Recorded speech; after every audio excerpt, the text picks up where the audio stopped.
habari za kweli tena zenye uhakika kutoka mashariki mwa nchi ya Kongo.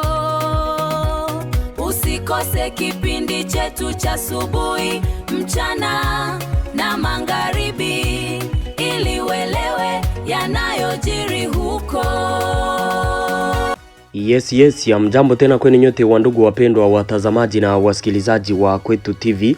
Nyote kwa ujumla mnaoendelea kuzifuata habari zetu mbichi za kila siku na kila wakati mkiwa mbali na karibu, tunawasalimia. Wale mnaotufuata mkiwa Marekani, Ulaya na Afrika, salamu zetu ziwafikie kabisa. Tunawatakia tena jioni njema ya siku ya leo lundi le 4 Mei 2026 na tunawakaribisha kwa mara nyingine ndani ya habari zetu za jioni ya leo. Kama kawaida tumewaletea habari kuhusu hali ya kiusalama mashariki mwa nchi ya Kongo pamoja na taarifa mbalimbali tena tofauti zinazosemekana nchini Kongo. Moja kwa moja habari zetu kamili za jioni ya leo tutazianzia kwenye shamba la vita mu territoire ya Kalehe, kwenye mapigano yanaendelea jioni ya leo kati ya waasi wa M23 pamoja na FARDC na wazalendo mu maeneo mengi ya groupement ya Ziralo. FARDC mko riposte ilishambulia defense ama position za M23 zinazopatikana Lumbishi, zenye zilikuwa zikirenforce ku maeneo ya mbele, walizidetruire kabisa na wakaweza kuharibu mashine antiaerienne ambayo yalikuwa installe pale Lumbishi.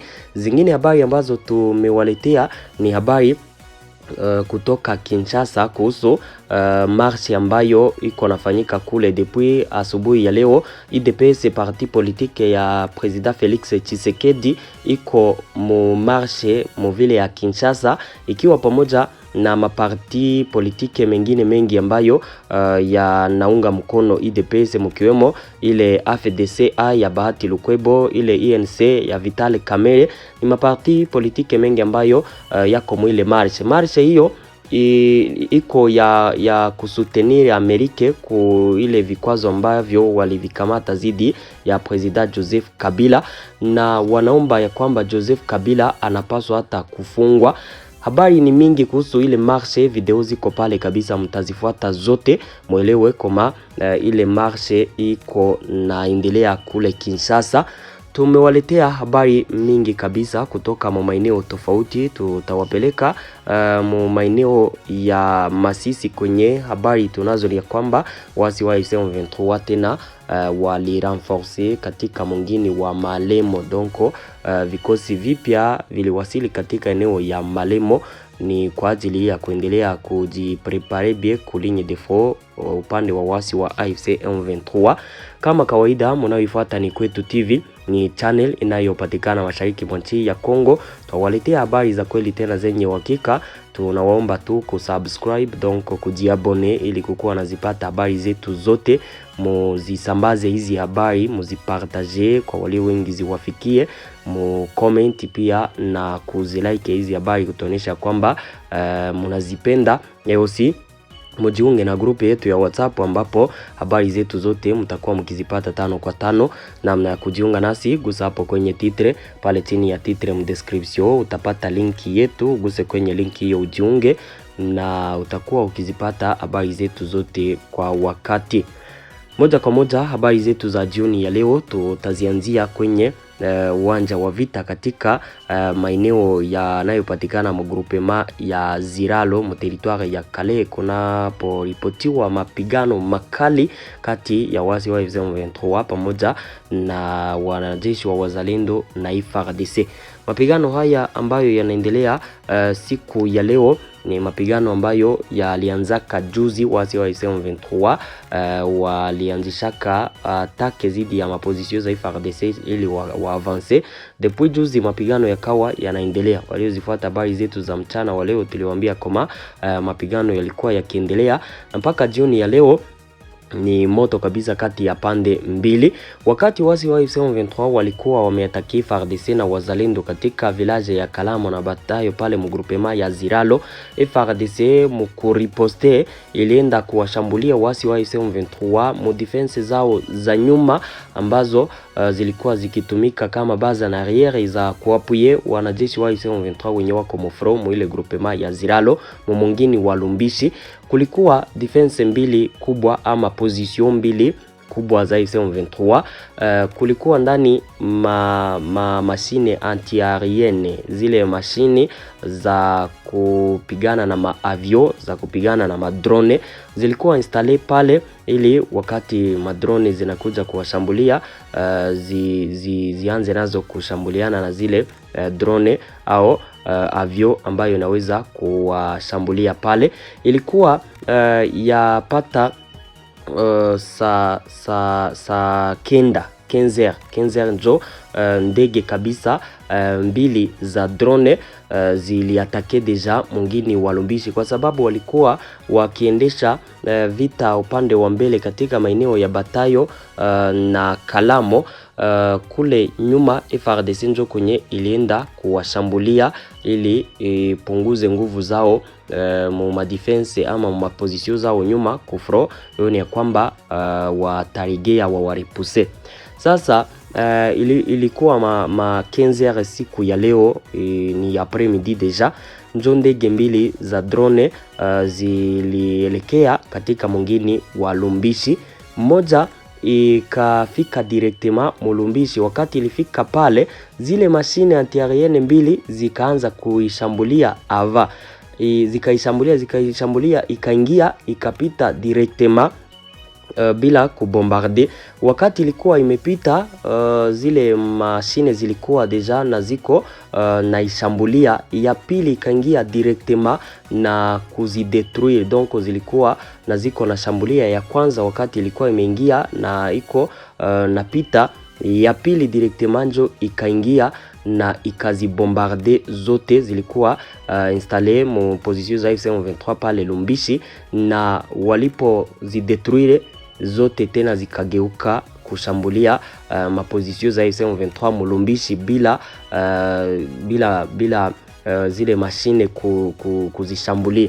Njo sasa walibombarde ma defense mbili kubwa za pale za AFC M23. Mwingine wa Lumbishi mnajua ya kwamba unakaliwa na wasi wa AFC M23 wanao kontrole na eneo mingi pale, kuanzia Shanje kwenda katika eneo za na Katasomwa. Sasa walikuwaka na washaka jinstallé pale ili kuweza kukuwa napigana na FARDC wakati wowote inaweza ikawatake, na zile mashine zilikuwa installe pale kwa sababu FARDC leo hii linapendaka kuutilize madrone kwa shambulia ili zikuwe zikipigana na zile drone, me zikuweza paske drone zilizidetruire na njo wakabombarde defense mbili ama position mbili za pale za AFC M23 mwingine wa Lumbishi. Sasa kinachoshangaza, Lawrence Kanyuka, msemaji wa AFC M23 kupitia akaunti zake, analalamika ya kwamba FARDC inakiuka usitishaji mapigano na makubaliano yote walioyasaini na kuwashambulia na wao njo wenye walianzisha hii vita. Donc AFC M23 wanapendaka kabisa kupigana vita mbili, acha niseme vile. Wanapiganaka vita za media sana, aussi na kufrona wako wanapigana hivi kumedia kwa sababu FARDC iliwashambulia ikadetruire ma defense zao. Wanalalamika kumedia waoneshe ma communauté internationale ya kwamba wao njo wenye plutôt FARDC njo wenye ilianzisha vita, me wao njo wenye walianzisha depuis asubuhi, na si asubuhi tu, jana walikuwa mvita pale na juzi njo walianzishaka ile atake. Meleo kwa sababu wamepigwa vibaya, wanaona FARDC na wapiga, wanalalamika aseme njo yenye iko na washambulia. Ndugu zangu, AFC M23 inakuwaka na strategie mbili, acha niseme vile, kufro wapigane, usi kumedia waoneshe ma communauté internationale ya kwamba wao wako mu CCLF ama wako na yafanya kuyaheshimu walio yakubaliana, na ile ni mambo ambayo FARDC nayo inapaswa kujua. Wakati wanakuwa atake, FARDC nayo inapaswa kutangaza, nasema ke walikuwa atake ili wakati wowote watariposte deja. Ulimwengu uwe ushajua ya kwamba ni atake yenye ilianzishwa na waasi wa M23. Kuendelea tu kukuwa na ikala kwa FARDC wakati wako nashambuliwa meo kisha riposte M23 inatangaza komedia kilalamika, ile inaweza kuwa kionyesha makomunote internationale na ulimwengu ya kwamba FARDC njo yenye inawachokoza, kwa sababu FARDC aisemake kama wao njo wenyewe walishambuliwa. M23 inakuwa na ile teknike ama strategie ya kupigana na komedia, na ile nayo ni strategie ya bien kwa sababu wakati wote community internationale na ulimwengu watakuja kuona jinsi vitu viko na evolue kufro, watasema keni FARDC yenye iko na kiuka usitishaji mapigano. Ile ni kitu ambayo FARDC nayo inapaswa kukuwa naifanya ili kukuwa naonesha realite zile communauté internationale. Kufronjo vile jinsi viko mukale kabisa, waasi wa M23 walipigwa tena vibaya katika mwingine wa Lumbishi. Kufro walikuwa repousse pale Kalamo na Batayo, après kwa bombarder kule nyuma, nguvu ziliwaishia Kufro wakawa repousse, wakawa wako na warudisha kabisa muzile mingini za change kwenye walikuwa wametokea na wamekuja kuatake wazalendo na FARDC pale maeneo ya Batayo na Kalamo. Tuendelee na taarifa zetu kama kawaida. Tuwaambie kuhusu renfort za wasi wa M23 Kufro katika maeneo ya Masisi. Siku ya leo taarifa zinatufikia ya kwamba wasi wa M23 walirenforce tena wanajeshi wapya katika maeneo ya Kalembe na directement wakaenda jiinstaller mwingine wa Malemo kwenye njo kuligne de fort ama zone d'opération wakipigana na FARDC na wazalendo. Wanajua ya kwamba après kujiondoa Mawinzenze na Peti walisimamiaka mwingine wa Malemo, na pale njo kwenye kuko defense zao kunani kuligne de fort njo kwenye donc wanasimamia FARDC na inaanzia Minjenje kwenda nyuma na Mpeti pale. Sasa vifaa vyao na wanajeshi wengi waliwasili pale siku ya leo, ambapo ni kujiandaa kwenye M23 inaendelea kuifanya sana. Mnakumbuka kama walirenforce Mulubero sana, juzi walikuwa wamerenforce Mwalikale, bahati mbaya wakapigwa na wazalendo wa ambush wakapigwa sana. Wanaendelea kujiandaa sana, inayoonyesha kwamba wako napanga tu vita, donc wako na jipanga bien, wajiinstalle wafikishe vifaa Kufro, wanajeshi wawatie pale epui wakati watakuwa na wako tayari deja walanse atake wasonge mbele.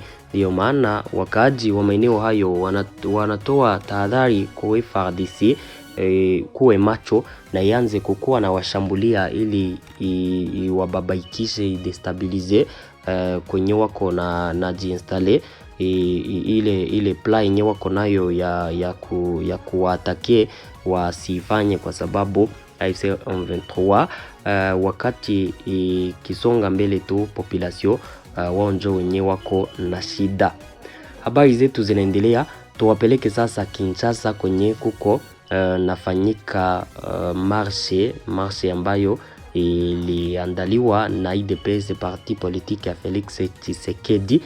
Hii parti politique baada ya vikwazo ambavyo Etats-Unis d'Amerique ilimkamatia ancien president Joseph Kabila, ikakamata kabisa mali zake zote kule mo Etats-Unis d'Amerique, akawa aruhusiwi kwenda kule mo mapays za étranger. Nani IDPS ilisemaka kwamba wanafurahi kabisa, wanafurahia hiyo ile yenye Etats-Unis d'Amerique ilifanya ni maamuzi mazuri. Wakasema kwamba ni mambo ambayo walikuwa wakiangojea, donc ni kama Etats-Unis d'Amerique ilikuwa na ishaka kawia kufanya hayo. Ndio sasa Augustin Kabuya yeye kiongozi wa IDPS akasema kwamba leo kunaandaliwa marche ambayo itakuwa ni ya kusoutenir Etats-Unis d'Amerique kwa hayo ambayo waliyafanya, aussi kuishukuru. Ni marche ambayo walifanya wakielekea ku ambassade ya Etats-Unis d'Amerique pale Kinshasa. Wakati wa marche ile kulikuwa preza maparti politike mengi yanayounga mkono UDPS, mkiwemo ya Bahati Lukwebo, ya Vitale Kamere na zingine mingi. Sasa wakati wa marshe hiyo walitangaza mambo mengi, ambapo kila video kabisa muifuate hapa ili muelewe jinsi wako nasema kule na venye wako na panga. Ya kwanza hapa Augustin Kabuya anasema ya kwamba Joseph Kabila anapaswa kukuwa arete. Anasema kwamba Joseph Kabila Etats-Unis d'Amerique inapaswa pia kumarete kwa sababu ya vita anavyoviendesha mashariki mwa nchi ya Kongo. Mfuate ile video.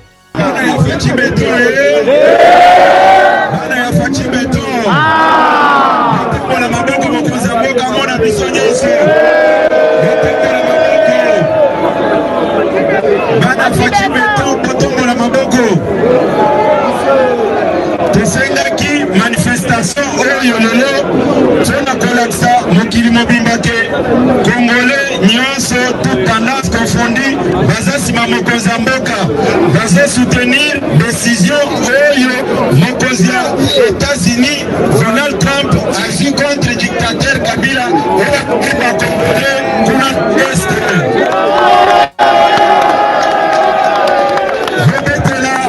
président Donald Trump maboko makasi. Applaudissez très fort pour l'honneur du président américain Donald Trump. Applaudissez très fort. La décision prise par les autorités américaines sont salvatrices pour le peuple congolais. Sanction contre Kabila est acceptée par le peuple congolais dans son ensemble.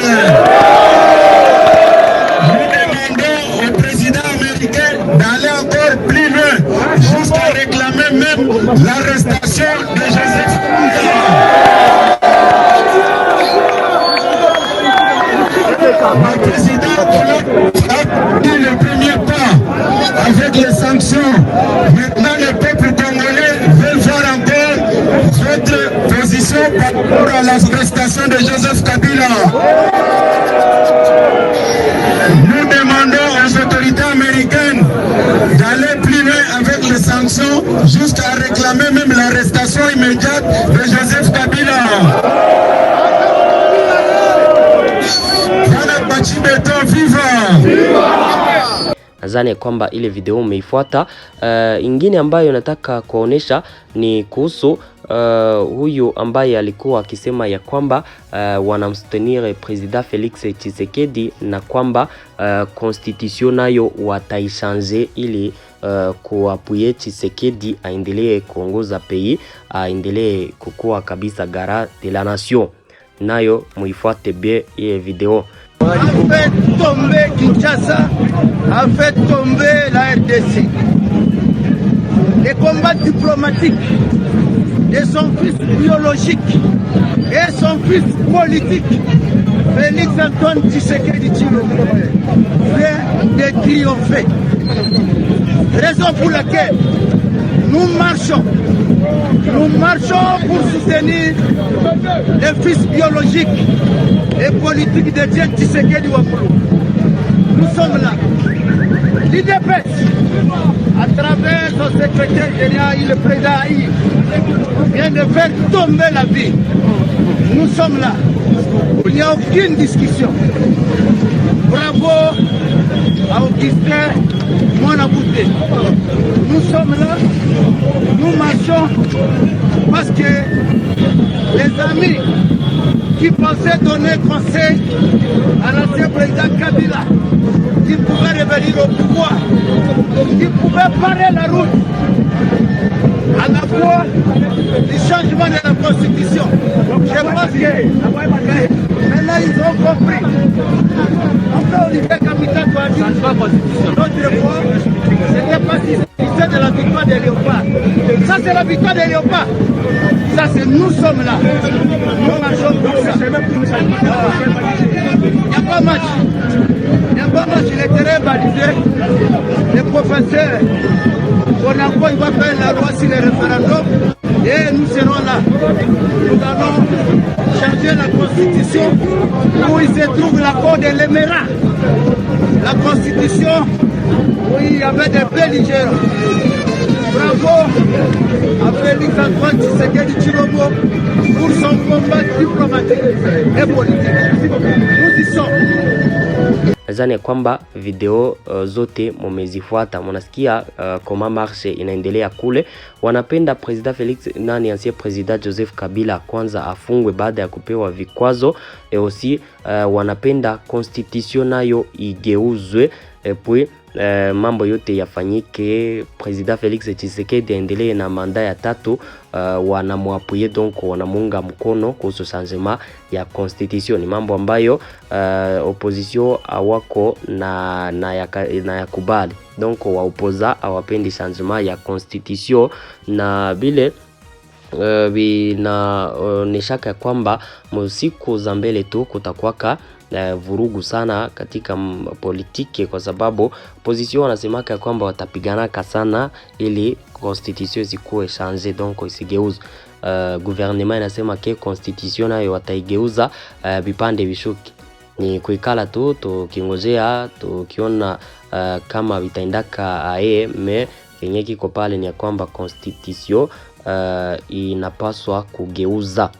Ndugu zangu, hizo ndizo habari ambazo tulizipata jioni ya leo. Tunawashukuru sana kwa kuwa mnaendelea kuzifuata habari zetu. Asante sana. Tupatane ndani ya habari zifuatazo za kesho. Mungu awalinde, usiku mwema pia. Merci beaucoup.